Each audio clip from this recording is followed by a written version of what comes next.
How do we avoid conflict in a relationship? Well, I would argue you shouldn't necessarily. Not all conflict is bad. Find out more about conflict solving techniques in today's video.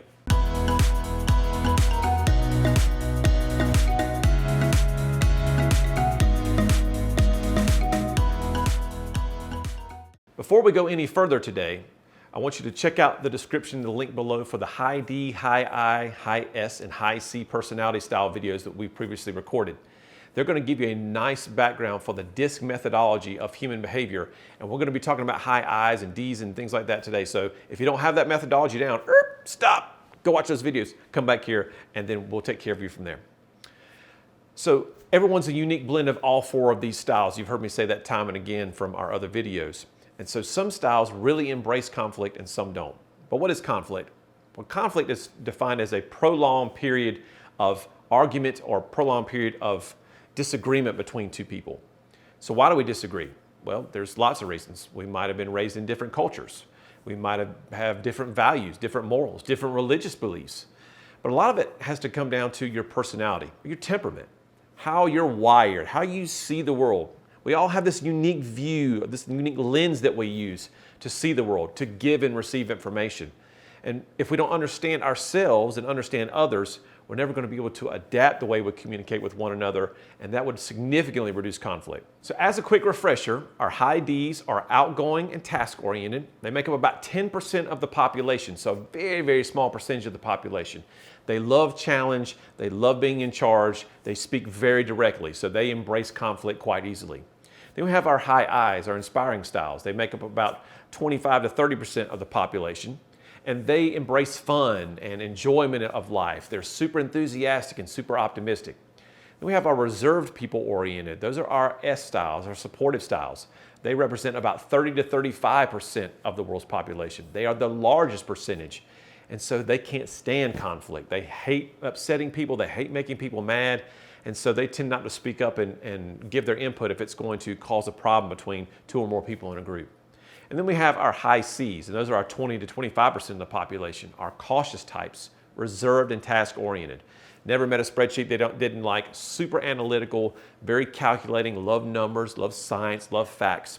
And so they're going to be more reserved, but they also embrace conflict because their facts will speak for themselves. So if we do the math, the people-oriented side of the equation is about 65% of the world's population, and then the task-oriented side is 35%.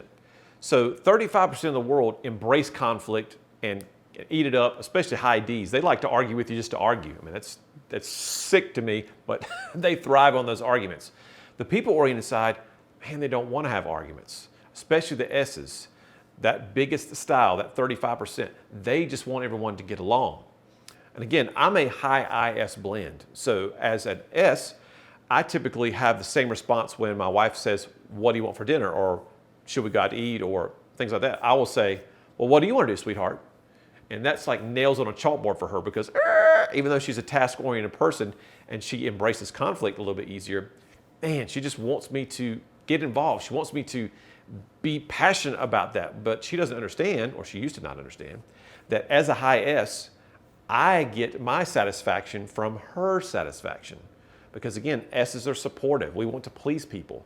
We want to say yes to people. So if she says, "Hey, would you like to go to Olive Garden?" I'd say, "Sure." But if she says, "Hey, where do you want to go out to eat?" I used to say, "I don't care." Well, it's not that I don't care, it's that I don't have a preference. And I would prefer for her to be happy. So if I said, "Hey, let's go get whatever, Olive Garden." "Well, I'm not in the mood for spaghetti tonight."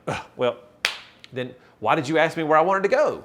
And so she would get frustrated by that, but I'm frustrated with her. So I'm the one that said, "Let's go to Olive Garden." My wife says, "I'm not in the mood for spaghetti," or "I'm not in the mood for Italian tonight." And there's a conflict there. So I just default to, "Where do you want to go, sweetheart?" So even though that used to cause problems for her, now she knows that I'll pretty much eat anything on any menu anywhere. So if she makes that decision, she gets to go where she wants and eats the food that she likes.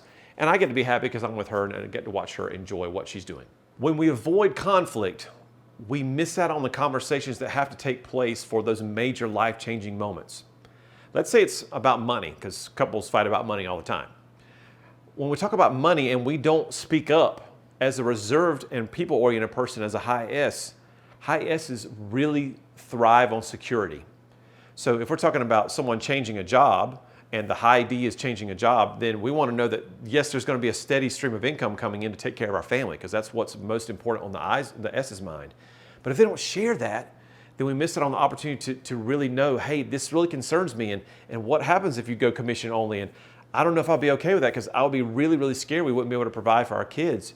And so that's really, really important to them. But again, we have to share. And so as an S about money, you're going to be more secure. Those D's and C's, they're more of a risk taker, especially the D's. They'll say, oh, let's just start a business. We can do our own thing. And yes, that's going to take 2 to 3 years. And yes, we'll have to borrow money for a while.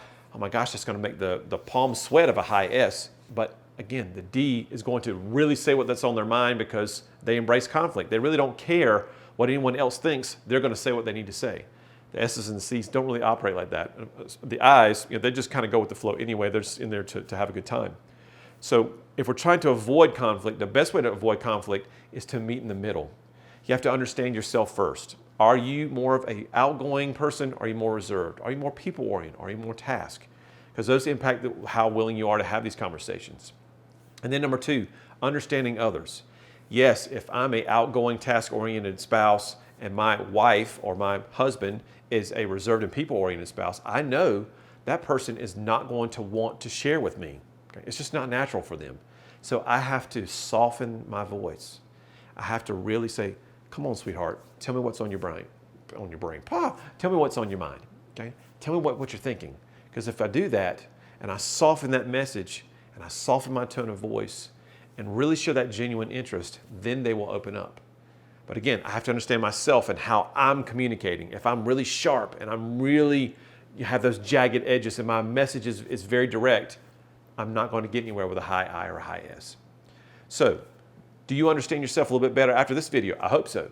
Do you understand how to avoid some conflict? I hope so. Again, soften that message if you're on that left side of the graph, those D's and C's. Sharpen that message if you're on that right side of the graph with those I's and S's.